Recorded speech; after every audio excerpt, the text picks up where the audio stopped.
На 4 јануари 2026 година во манастирот Свети Наум Охридски во Роклин, по повод патрониот празник, во сослужение на неколкумина свештеници од Мелбурн, се богослужеше вечерна богослужба.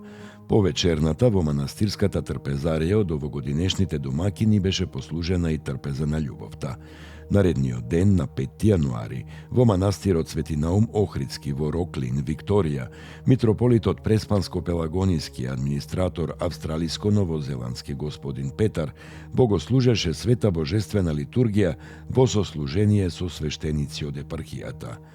На литургијата митрополитот Петар го ракоположи во ѓаконски чин Мајкл Паблески од Мелбурн, кој беше повеќегодишен вероучител, чтец и прислужник во црквата Свети Илија во Фуцкрај, а вела дека се одликува со голема побожност и вера, но и со неизмерна скромност. Во известувањето од епархијата се вели: на ѓаконот Мајкл Паблески му го честитаме чинот во кој е ракоположен, да го носи со чист и бел образ и достојно да му служи на Бога и својот верен македонски народ. Достоен.